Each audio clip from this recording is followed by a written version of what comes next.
So hello guys, kung bago pa lang, like, subscribe, comment, share at ilalagay natin sa playlist. Yan, sa realization natin sa ating life. Realization in life.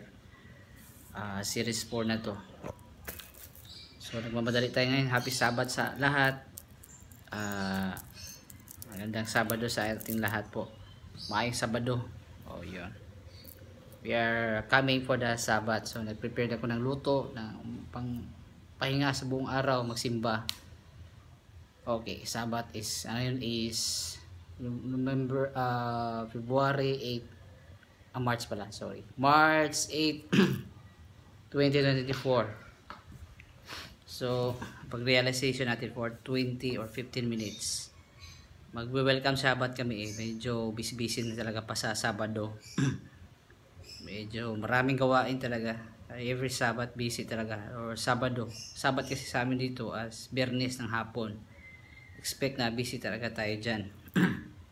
So ma-realize ko, share ko po sa inyo na yung unang video ko hindi naman yung pananakot or it's not making people panic. It's not.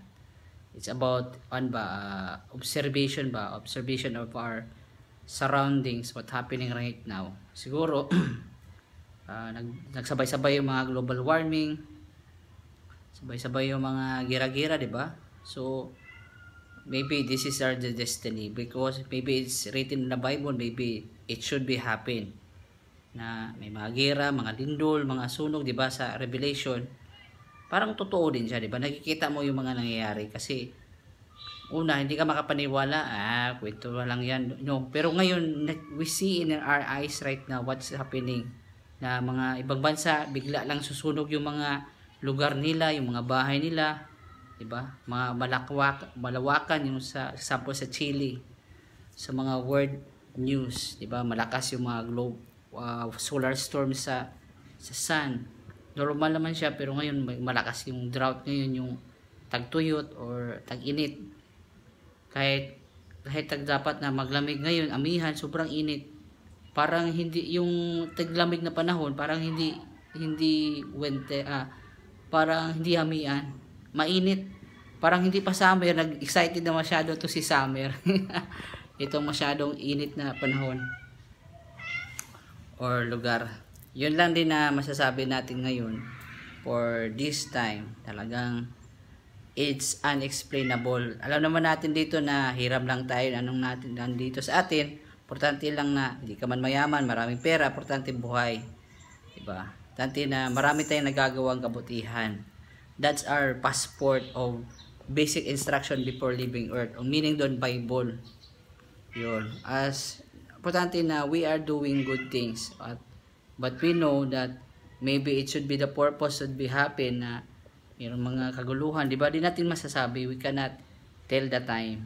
Because those time before pandemic, dami talaga mga bakla nun, diba?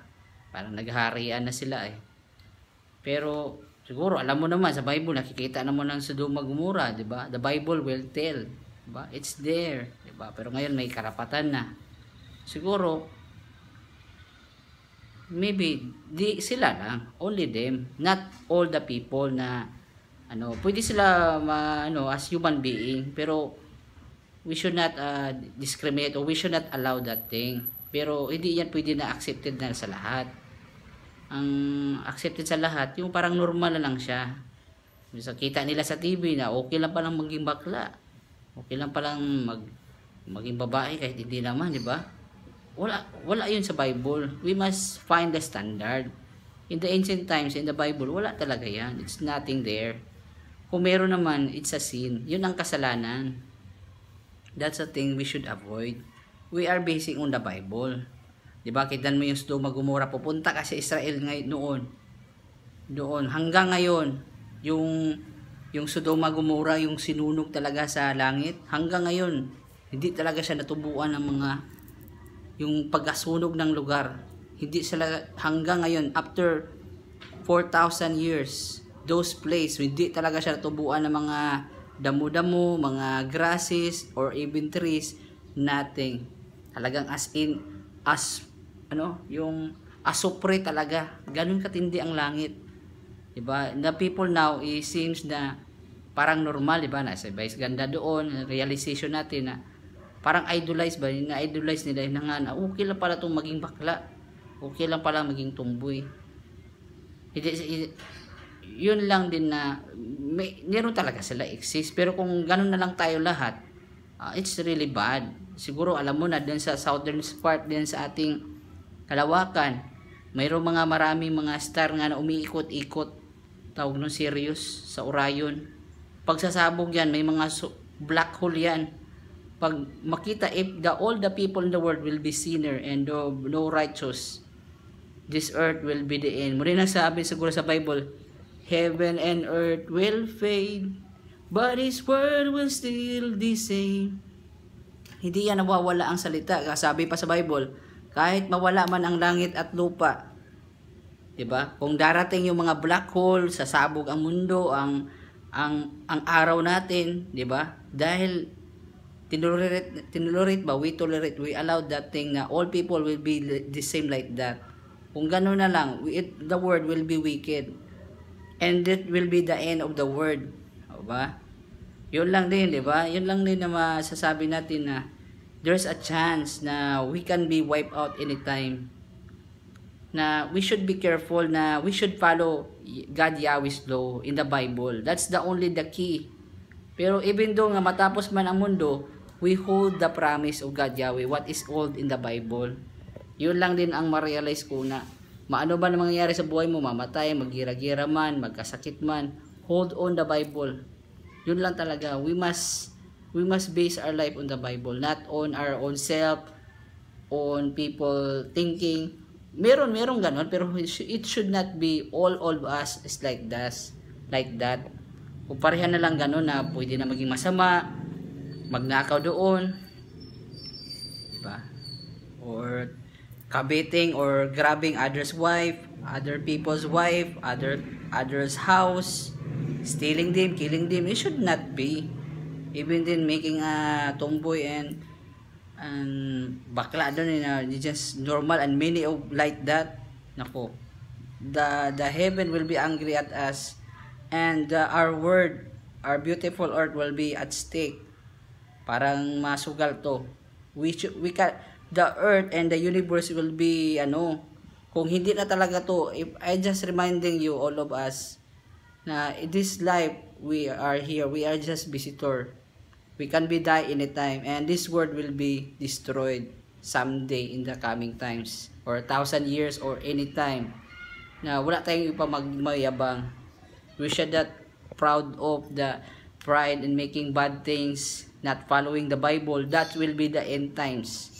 Na all people will be wicked, that respecting their parents, doing the bad things, the bad stuff, and making wars. And nakita mo na sa Bible, diba? What is written in the Bible, nakita na natin ngayon. We see it visible in our eyes now, on the TV, in the social media. You can see it right now. Makita na natin. The problem is, will be the end. Maybe this is the end of the world. Maybe there's a nuclear war. Nako, it should not happen. That anytime, even though there's no war, only lang mga bakla maging masama, all of us will be drug addict, and all people will be bad and evil and wicked. There will be a time, will be ending of this world. Sad reality. Even in the planets in the solar system, in the universe, sasabog nga eh.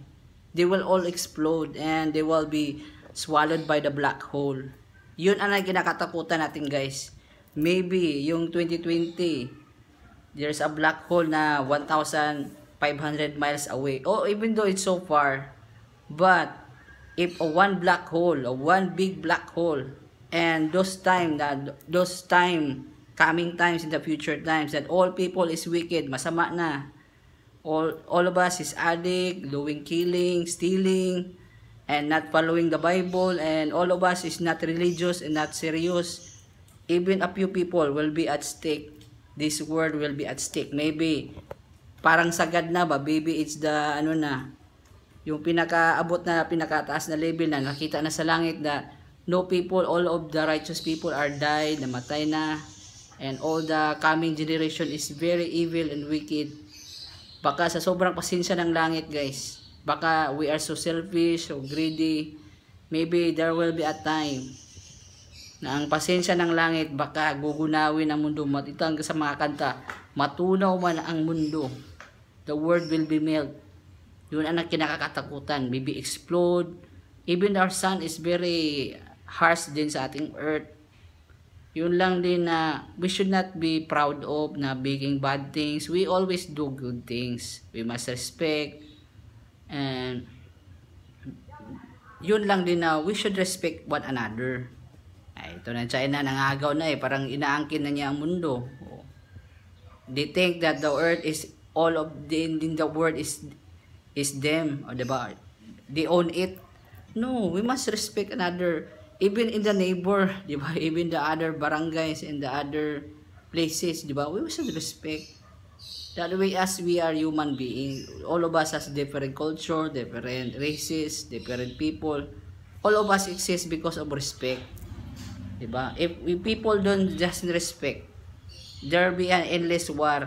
Walang tigilan na gera. Pero if people, all of us has respect and follow the rules, there will be a peace. Yun lang din na gusto natin na ma-realize na the war is not the solution. Respect and abide the word, diba? China versus the word, diba? They claim the word. Even in the South America, umabot pa sila doon. It's not fake news, it's real. Umabot pa doon sila sa South America, sa may Latin, sa may Brazil. O, diba? Biro mo, China Sea, o. Umabot ka pa doon sa Atlantic Sea. O. Where's your respect? Your neighbor, you should not steal your neighbor, diba? Follow the, even in the the intersection, in the traffic law, diba? In the road safety. You must follow the law. You should not, nobody is above the law. That's what, even in the Bible, all of us has many kind of religion. But we have one respect, one common denominator of all of us. Respect their own territory and their own place. That's why, even in the Bible, in the Israel, they have place to be respected. Diba? All of us is special. Anytime on this world, kahit ano, anytime on this world sa ating mundo, pwede ito mawala anytime. We are just temporary. We are just renter. Nagre-rental lang tayo sa hangin. Baka may times na the air will be lost, will be very toxic. Maybe all of us, yun lang din na maybe there will be a big war and no people left. Yun lang din, balik sa generation, or maybe the world will be explode. Yun lang din na we cannot know the truth, but we hold on the Bible and doing good things. That's only our passport in respecting, diba? Instead of making war, help your citizen na making a job, business, compare than you give them a guns and ammunition and making wars and invade other people. It's not the solution. The solution is being a respectful person, diba? Diba? Respect other boundaries, diba? Even in the social media, yun lang din na di natin mapagyayabang. We cannot be proud of na this what we greed in this world na inaagaw natin with desire or dream. In just one black hole, everything will be snap all. Wala na lahat. Ganun lang. It's just easy na why we working so hard for all this thing, and the world will be end someday. Diba? At least na as long as we live in this world, we have to create a good memory to pass on the generation, or it will be dalawa lang ang possible outcome. There will be a good history or a bad history. Pare sa World War II sa Germany and Japan. Oh, they did it. They did not regret it. Once the war is ended, they regret why they did it. Bakit nagawa nila yun? Why they did it? Diba? The regrets, it will be in the end. Yun lang din na maybe have the time to reflect. Diba? Pag-isipan nila na making war is just not the solution. And ano bang inaagaw natin dito sa mundo? What we steal, what we grab, or we covet in this world, mawala lang to. It can be lost anytime. If all people is bad and doing bad things, and no righteous people, and all people died, Maybe Sodoma and Gomorrah, the world will be like Sodoma and Gomorrah someday in the coming times. If all of us is not doing good things, we are just competing too much, stealing other territory, you know, ano ba, sobrang greedy, super greed, diba? That, even though na malaki na ang lugar ko, mangagaw pa rin, yun lang din na sa atin na ano mong ginagaw natin, we are just temporary, we are just visitor. It's only your own idea. You create your own territory. But actually, sa totoo, pwede ito sasabog ang mundo. If there's a nuclear war, no, sasabog lahat. Yun lang din na wala tayong pamayabang. We should not be proud of that, making bad things, mag-stealing doon, di ba? Yung okay naman silang magpakla doon, magtumboy sila. Sila lang yun. Hindi lahat. Not all people like that. If all people is bad, you know, hindi man sa gira matapos sa black hole. And God Yahweh will make a way na itong mga universe, itong mga celestial stars, maybe there's a meteor impact, o diba, yung mga malalaki na mga meteorites sa NASA, di nila makontrol yun. One impact lang na meteorite na sumabog sa mundo, wala. Parehas sa dinosaur, diba? Yun ang kinakatakutan nila. That we must trust God Yahweh in the Bible. That's the only solution natin. We must do good things, respect one another, because all of us will die. But the action ang nagawa natin, yung the action we did, will be remain forever. It's written in the history. Yun lang din na we must make a good history than bad history. Baka yung naisip natin, what we think right now is, kala mong isip mo, tama. But it's all the people is angry with you. Galit sa atin.